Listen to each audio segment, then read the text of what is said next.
They didn't ask questions. They drew their guns. But the call that saved him came from someone they couldn't ignore. They say home is where the heart is, but for Terrance Blakely, coming home felt more like stepping into a memory you're not sure you trust anymore. It was a late Friday afternoon in Columbus, Georgia, and the sun had that lazy southern glow to it. Terrance had landed at the regional airport just 3 days earlier after a 9-month deployment in Kuwait. The uniform still smelled faintly of dust and engine oil. His boots, though polished for the flight, carried silent reminders of the desert. He hadn't been home in almost a year.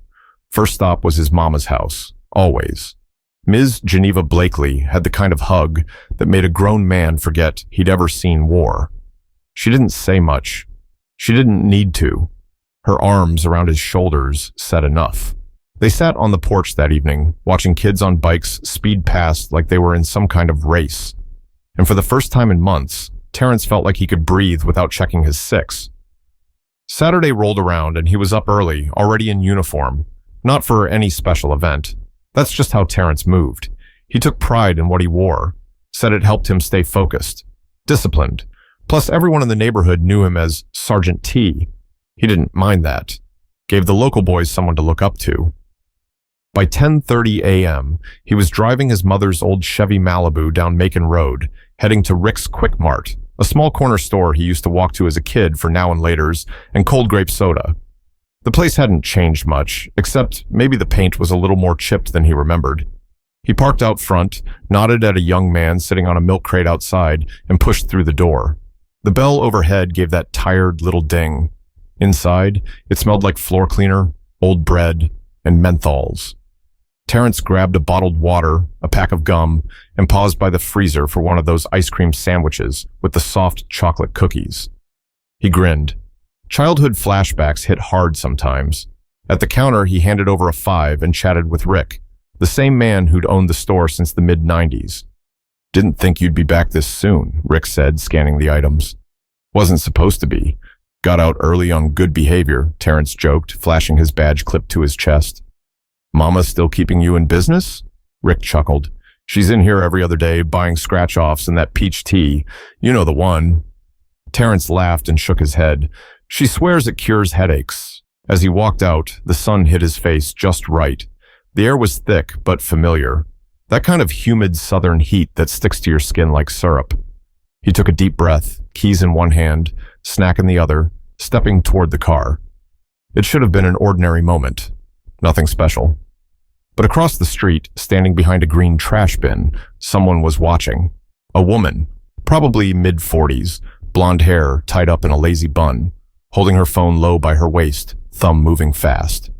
Terrance noticed her eyes, narrowed, lips tight. She wasn't trying to smile. She wasn't curious. She was suspicious.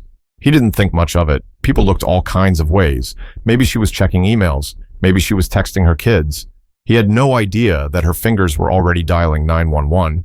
But when you've worn a uniform long enough, you learn that silence doesn't mean peace. It just means something hasn't erupted yet. Terrance had barely closed the door to his car before the patrol lights lit up the street like it was midnight on New Year's Eve. Red, blue, flashing in his rearview mirror. He blinked, twice. Thought maybe they were for someone else. Someone speeding. Someone running. But the sirens didn't pass. They stopped, right behind him. He froze. His ice cream sandwich was already melting, forgotten in the cup holder. In his mirror, he could see the 2 officers stepping out. One was tall and pale, hand already resting on his holster like it was part of his body. The other was shorter, stockier, eyes squinting in the harsh sunlight, mumbling something into the radio on his shoulder. Terrance didn't move, didn't reach for anything. His hands rested on the wheel, open, still. Just like they trained you in boot camp, just like his father taught him when he was 15. If you ever get pulled over, son, don't make sudden moves. Keep your voice calm. And whatever you do, keep your hands where they can see 'em. The taller officer approached first. He didn't smile, didn't ask for license and registration. "Step out of the vehicle," he barked. Terrance furrowed his brow. "Sir, is there a problem?" "Step out, now!" There was a hardness in the man's voice that made it clear. This wasn't a request. Terrance opened the door slowly, stepping out with his hands raised slightly. His military badge was clipped visibly to his vest. "I'm Sergeant Terrance Blakely," he said calmly. "U.S. Army. I just came back from deployment." The shorter officer joined them, glancing quickly at the badge but saying nothing. "We got a report of a man matching your description acting aggressively," the taller one snapped. "Aggressively?" Terrance repeated, blinking. "I walked into a store and bought gum." Before he could say anything else, the shorter cop moved in behind him. Cold metal touched his wrist. Click. Then the other click. Terrance was handcuffed before he even had the chance to reach for his military ID. Across the street, the woman who'd made the call was still watching. She hadn't moved, her arms folded, her phone still recording. Terrance looked around. A few people had gathered, mostly folks who knew him. One of them was Malik, a teenager from the neighborhood who worked at the tire shop down the street. Malik had his phone out, filming everything. His hands were shaking. "Hey, that's Sergeant T, man. What are y'all doing?" Malik yelled from the sidewalk. "He ain't do nothing." The officers ignored him. Terrance stood there, breathing slow, thinking through every move.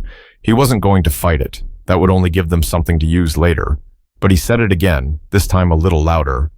"My name is Sergeant Terrance Blakely. I just got back from Kuwait. My CO is Colonel Raymond Beckett, Fort Moore. If you call him right now, he'll confirm everything." The taller cop scoffed. "We'll sort it out at the station." Malik stepped closer. "Nah, this ain't right, man. I'm calling somebody." And he did. He called the only number he knew might actually matter. He called Colonel Beckett. But what none of them realized, not the officers, not the woman, not even Terrance, was that the colonel was already on base, in uniform, sitting in his office, and just one phone call away from setting off a chain reaction that would flip this entire situation on its head. Colonel Raymond Beckett was in the middle of a Zoom meeting when his personal phone lit up. Unknown number. He almost ignored it until he noticed the area code. Columbus. He picked up, half expecting a robocall. "Hello? Colonel Beckett, this is Malik. My name's Malik Patterson. I live near Sergeant Blakely. He just got back from deployment. He's in uniform. And right now, he's outside Rick's Quick Mart, being handcuffed by police for no reason. He didn't do anything." Beckett sat up straight in his chair. "Did you say Blakely?" "Yes, sir. He told them his name, told them to call you. They're not listening." Beckett didn't waste time. "Send me the address, now." The call ended. Beckett stood, buttoned his jacket, and looked at the junior officer sitting across from him. "Get me the desk at Columbus PD. Tell them Colonel Raymond Beckett needs to speak to whoever's detaining one of my soldiers. Now." Meanwhile, back on the street, Terrance stood still in handcuffs. The officers hadn't read him his rights. They hadn't explained what he'd done. They just stood there waiting for backup or orders, maybe both. People were filming now, 5, 6 phones in the air. The kind of footage that ends up on national news with hashtags and headlines. The woman who made the call had disappeared, quietly slipped behind a silver SUV, pretending she had no idea what was happening. Malik stood near Terrance, talking to the phone in his hand like he was on a mission. "Yeah, I called the colonel. He's calling y'all right now." The tall officer scoffed. "Kid, you need to back off." Malik didn't flinch. "Nah, you need to take those cuffs off." That's when the radio on the shorter cop's shoulder crackled to life. "Unit 12, stand by. You're receiving a call from Fort Moore, Colonel Raymond Beckett. He's requesting immediate contact regarding an individual in your custody." Both officers froze. The tall one stepped aside, pressing the button on his radio. "This is Unit 12, copy, standing by for patch."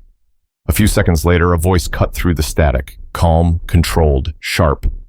"This is Colonel Raymond Beckett. Who am I speaking with?"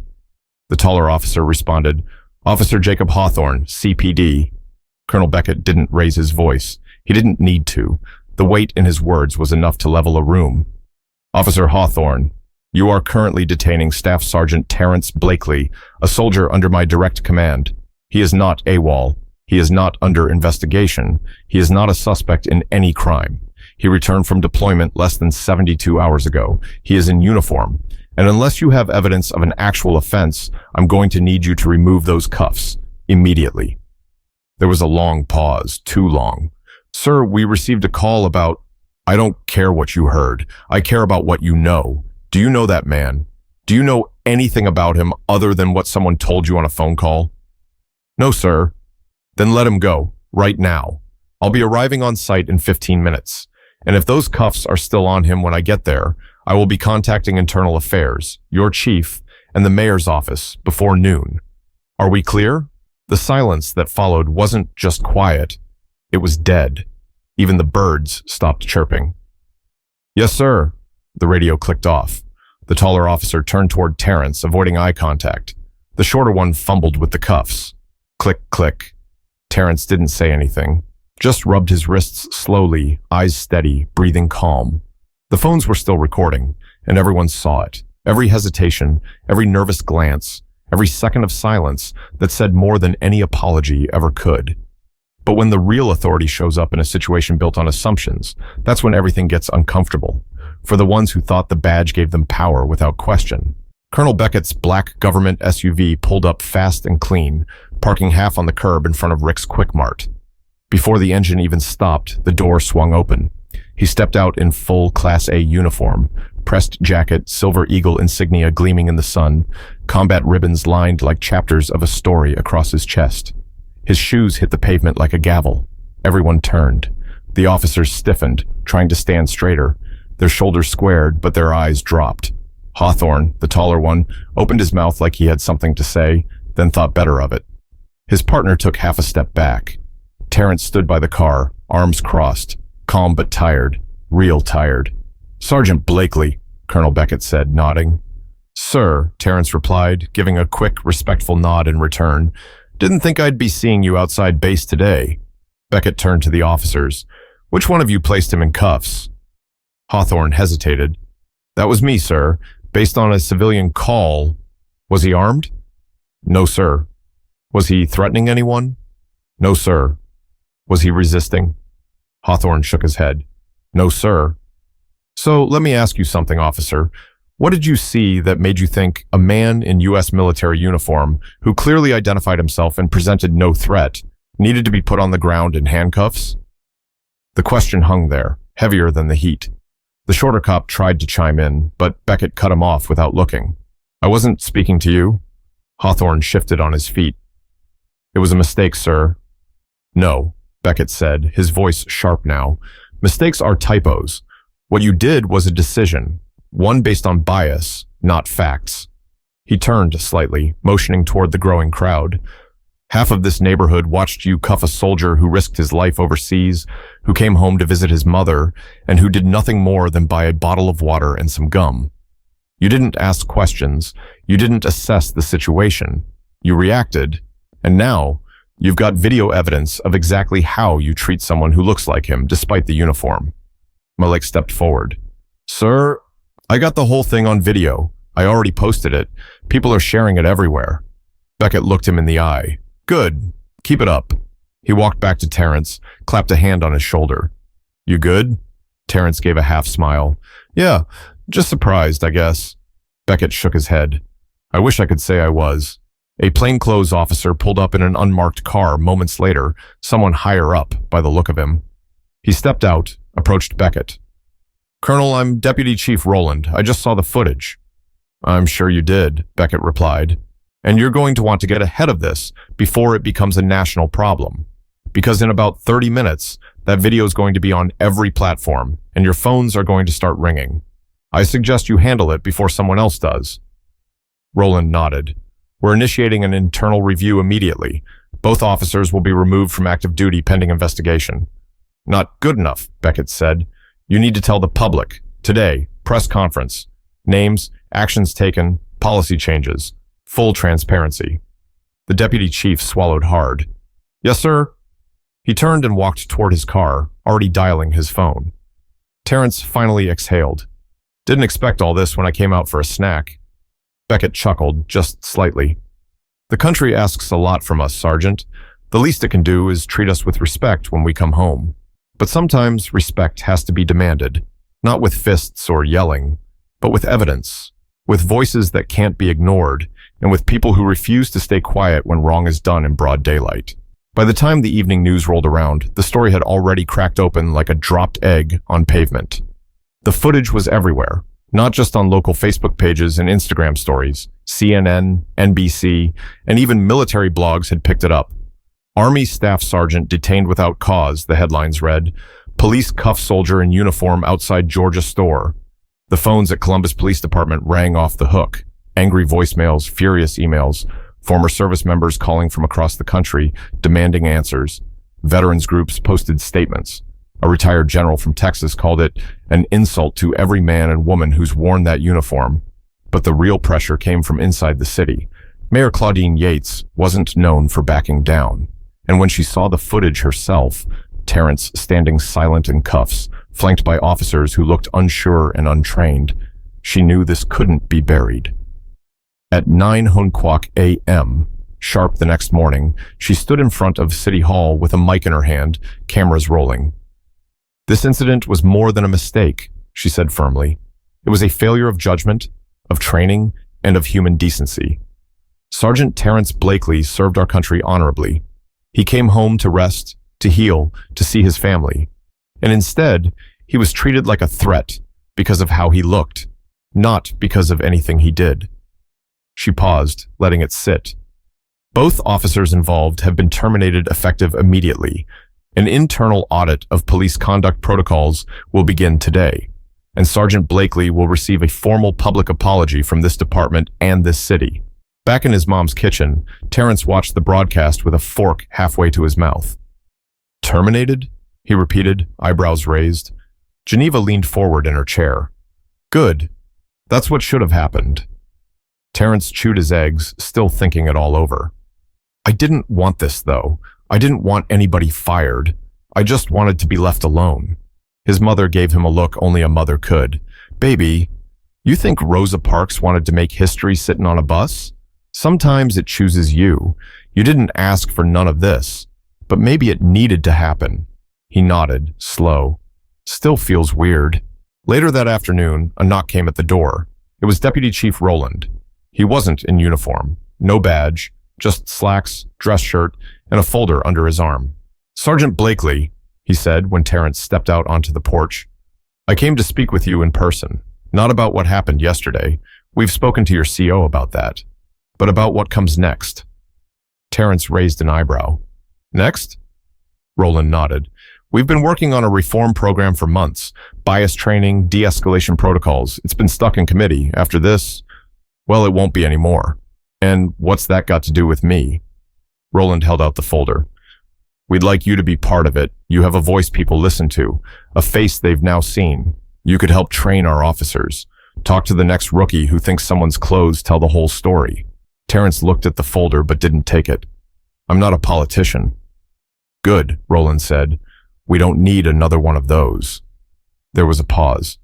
Then Terrance reached out and took the folder. I'll think about it. Rowland nodded, turned, and walked back to his car. Geneva opened the screen door behind him. They want you to help fix what they broke? Something like that. She smiled. You always were the one who stayed calm in the storm. Terrance looked at the folder again, quiet.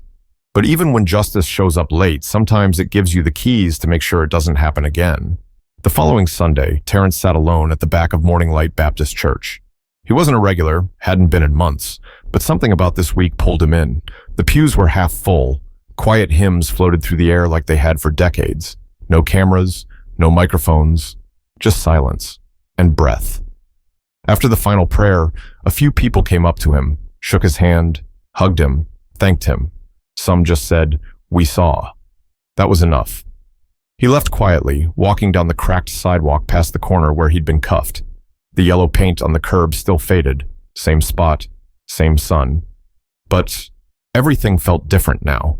Across town, a new video was making the rounds. Not one of confrontation, but of conversation. A recording from the community outreach meeting held the night before. Terrance had stood in front of a room packed with both police officers and residents.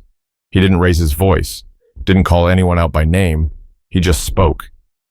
My uniform didn't save me, he said plainly. It just made the situation harder to deny. He paused, letting that sink in.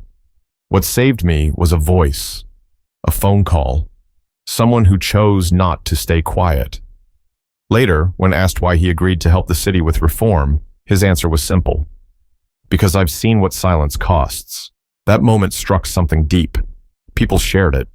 Not because it was dramatic, but because it was real, calm, honest, human. A week later, Terrance stood at Fort Moore's drill yard, watching a group of new recruits finish a training run. They were loud, exhausted, drenched in sweat. The sergeant leading them barked orders, face red under the sun. Colonel Beckett walked up beside him. "You're not used to being the quiet one," he said with a grin. Terrance smiled. "Feels good sometimes." Beckett crossed his arms. "So what now?" Terrance shrugged. "I train, I lead, I go home to my mama, and I speak when I have to."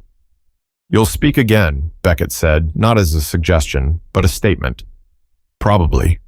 Beckett looked out at the recruits. "They don't know how lucky they are to have someone like you showing up for them."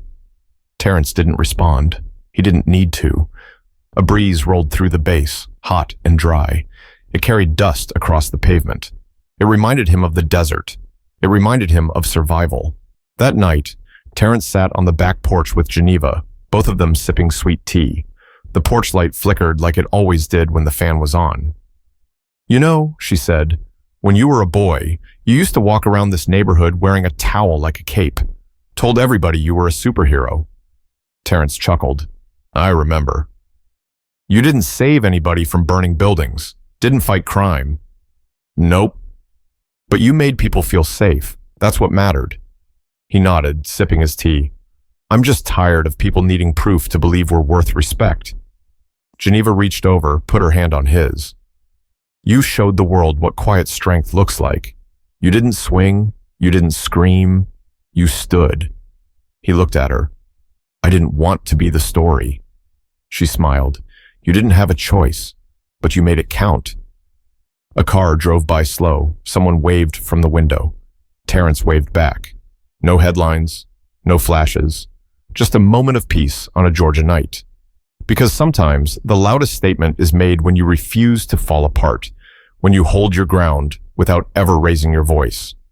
If you made it to the end of this story, take a second to think about what it really means to see someone, not for what they're wearing, not for what someone tells you to expect, but for who they are. Respect should never have to be earned by proving you belong, and justice should never have to go viral to be believed. Speak up, record, question, and when you see something wrong, don't stay quiet.